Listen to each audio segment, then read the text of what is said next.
Assalamualaikum warahmatullahi wabarakatuh. Apa kabar sahabat beriman?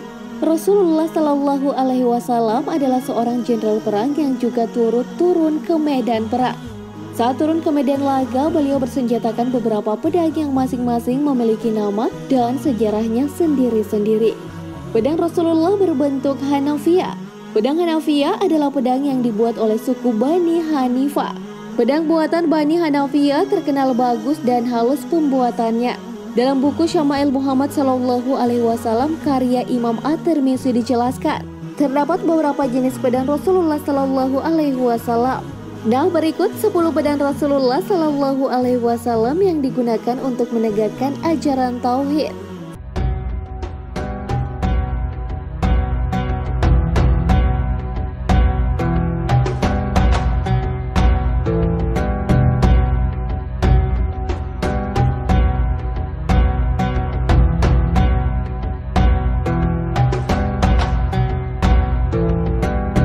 Mari bersama tebar syiar Islam dengan klik tombol subscribe, like, and share untuk berbagi informasi bermanfaat. Amin ya robbal alamin. Al-Ma'thur. Al-Ma'thur juga dikenal sebagai Al-Ma'thur Al-Fijar, adalah pedang yang dimiliki oleh Nabi Muhammad Sallallahu Alaihi Wasallam sebelum menerima wahyu yang pertama di Mekah. Pedang ini diberi oleh ayahanda beliau dan dibawa waktu hijrah dari Mekah ke Madinah, sampai akhirnya diberikan bersama-sama dengan peralatan perang lain kepada Ali bin Abi Thalib. Sekarang pedang ini berada di Museum Topkapi, Istanbul, berbentuk blade dengan panjang 99 cm. Pegangannya terbuat dari emas dengan bentuk berupa dua ular dengan berlapiskan emerald dan perak. Dekat dengan pegangan itu terdapat kufik ukiran tulisan Arab berlafaz Abdullah bin Abdul Al-Muthalib. Al-Ad. Al-Ad, nama pedang ini berarti memotong atau tajam. Pedang ini dikirim kepada para sahabat Nabi Muhammad Sallallahu Alaihi Wasallam sesaat sebelum perang Badar. Beliau menggunakan pedang ini di perang Uhud dan pengikut-pengikutnya menggunakan pedang ini untuk menunjukkan kesetiaannya kepada Nabi Muhammad Sallallahu Alaihi Wasallam. Sekarang pedang ini berada di Masjid Husain di Kairo, Mesir. Du al-Faqar. Pedang Nabi Muhammad Sallallahu Alaihi Wasallam sebagai hasil rampasan pada waktu perang Badar, dan dilaporkan bahwa Nabi Muhammad Sallallahu Alaihi Wasallam memberikan pedang ini kepada Ali bin Abi Thalib, yang kemudian Ali mengembalikannya ketika perang Uhud dengan bersimbah darah dari tangan dan bahunya dengan membawa Du al-Faqar di tangannya. Banyak sumber mengatakan bahwa pedang ini milik Ali bin Abi Thalib dan keluarga, berbentuk blade dengan dua mata. Al-Batar. Al-Batar adalah sebuah pedang Nabi Muhammad Sallallahu Alaihi Wasallam sebagai hasil rampasan dari Banu Qainqa. Pedang ini disebut sebagai pedangnya para nabi, dan di dalam pedang ini terdapat ukiran Arab yang bertuliskan Nabi Daud alaihissalam, Nabi Sulaiman alaihissalam, Nabi Musa alaihissalam, Nabi Harun alaihissalam, Nabi Yusuf alaihissalam, Nabi Zakaria alaihissalam, Nabi Yahya alaihissalam, Nabi Isa alaihissalam, Nabi Muhammad sallallahu alaihi wasallam. Di dalamnya juga terdapat gambar Nabi Daud alaihissalam ketika memotong kepala dari Goliat, orang yang memiliki pedang ini pada awalnya. Di pedang ini juga terdapat tulisan yang diidentifikasi sebagai tulisan Nabataya. Sekarang pedang ini berada di Museum Topkapi, Istanbul, berbentuk blade dengan panjang 100 cm. Dikabarkan bahwa ini adalah pedang yang akan digunakan Nabi Isa alaihissalam kelak ketika beliau turun ke bumi kembali untuk mengalahkan Dajjal. Sebuah pedang Nabi Muhammad Sallallahu Alaihi Wasallam sebagai hasil rampasan dari Banu Qainqa. Dikisahkan bahwa Nabi Daud alaihissalam mengambil pedang Al-Batar dari Goliat sebagai rampasan ketika beliau mengalahkan Goliat tersebut pada saat umurnya 20 tahun. Allah Subhanahu wa Ta'ala memberi kemampuan kepada Nabi Daud alaihissalam untuk bekerja dengan besi, membuat baju baja, senjata dan alat perang, dan beliau juga membuat senjatanya sendiri. Dan Hatf adalah salah satu buatannya, menyerupai Al-Batar tetapi lebih besar dari itu. Beliau menggunakan pedang ini yang kemudian disimpan oleh suku Levita atau suku yang menyimpan senjata-senjata barang Israel. Dan akhirnya sampai ke tangan Nabi Muhammad SAW. Sekarang pedang ini berada di Museum Topkapi Istanbul. Berbentuk blade dengan panjang 112 cm dan lebar 8 cm. Al-Mihdab.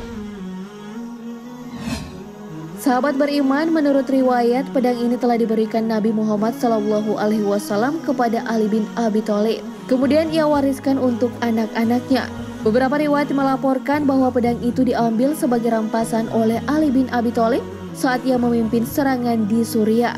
Namun saat ini pedang tersebut berada di Museum Topkapi Istanbul. Berbentuk blade dengan panjang 97 cm dan mempunyai ukiran tulisan Arab yang berlafaz Zainal Din Al-Abidin. Al-Rasub. Al-Rasub ada yang mengatakan bahwa pedang ini dijaga di rumah Nabi Muhammad SAW oleh keluarga dan sanak saudaranya seperti layaknya bahtera yang disimpan oleh bangsa Israel. Sekarang pedang ini berada di Museum Topkapi Istanbul. Berbentuk blade dengan panjang 140 cm, mempunyai bulatan emas yang di dalamnya terdapat ukiran tulisan Arab yang berlafaz Jafar al-Sadiq. Al-Qadi. Al-Qadi berbentuk blade tipis sehingga bisa dikatakan mirip dengan tongkat. Ini adalah pedang untuk pertahanan ketika bepergian, tetapi tidak digunakan untuk peperangan. Ditulis di samping pedang berupa ukiran perak yang berbunyi syahadat, yang artinya tidak ada Tuhan selain Allah, Muhammad Rasul Allah, Muhammad bin Abdullah bin Abdul Al-Muthalib. Tidak ada indikasi dalam sumber sejarah bahwa pedang ini telah digunakan dalam peperangan. Pedang ini berada di rumah Nabi Muhammad SAW. Namun sekarang pedang ini berada di Museum Topkapi Istanbul. Panjangnya adalah 100 cm dan memiliki sarung berupa kulit hewan yang dicelup. Qal'ah.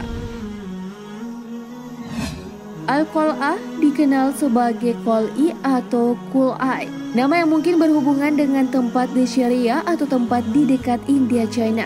Ulama negara lain mengatakan bahwa kata Qol'i merujuk kepada timah atau timah putih yang ditambang berbagai lokasi. Pedang ini adalah salah satu dari 3 pedang Nabi Muhammad SAW yang diperoleh sebagai rampasan dari Bani Qainqa. Ada juga yang melaporkan bahwa kakek Nabi Muhammad SAW menemukan pedang ini ketika beliau menemukan air Zam-Zam di Mekah. Sekarang pedang ini berada di Museum Topkapi Istanbul. Berbentuk blade dengan panjang 100 cm. Di dalamnya terdapat ukiran bahasa Arab yang berlafaz, yang artinya ini adalah pedang mulia dari rumah Nabi Muhammad SAW, Rasul Allah. Pedang ini berbeda dari yang lain karena pedang ini mempunyai desain berbentuk gelombang. Pedang Zulfikar. Pedang Zulfikar adalah pedang 2 mata yang dimiliki oleh Imamul Muhtadin Sayyidina Ali bin Abi Thalib karamullahu wajhah. Pedang 2 mata ini adalah simbol kepada jihad dan keberanian berdasarkan perjuangan baginda Khalifah Sayyidina Ali radhiyallahu anhu. Ketokohan Sayyidina Ali sebagai pendekar terunggul di dunia terbukti dalam perang Uhud. Sewaktu pasukan Islam terpukul hebat, beliaulah yang paling gigih mempertahankan Rasulullah SAW hingga terdengar suara malaikat Jibril berkata, "Tiada pedang selain Zulfikar dan tiada pahlawan selain Ali." Pedang Zulfikar asalnya milik Rasulullah SAW yang kemudiannya digunakan oleh Sayyidina Ali. Sebagaimana ulama mengatakan bahwa pedang inilah raja segala besi. Selepas Sayyidina Ali dibunuh, pedang Zulfikar ini turut lenyap dan ada riwayat yang mengatakan ia akan muncul semula pada akhir zaman bersama pasukan yang mengibarkan panji hitam di tangannya. Dengan hilangnya peninggalan bersejarah itu, tamatlah sejarah Zulfikar. Walaupun demikian, kita patut bersyukur kepada Allah Subhanahu wa Ta'ala karena ada manusia di antara kita yang sanggup berusaha menyumbangkan modal dan tenaga bagi pembuat salinan pedang yang hilang itu. Inilah bentuk pedang tersebut dengan mata dibuat dari besi berkilat dan bercahaya dicampur dengan emas dan perak serta dihiasi dengan mutiara. Ujung pedang ini terbelah 2 karena semasa kejadian di saat Sayyidina Ali menghunusnya dari sarung dengan kekuatan luar biasa berhadapan dengan musuh yang menghunus pedang mereka. Wallahu a'lam bishawab.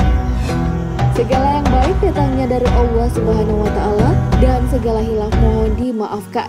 Klik tombol subscribe, like, dan share untuk berbagi informasi bermanfaat. Amin ya robbal alamin. Wassalamualaikum warahmatullahi wabarakatuh.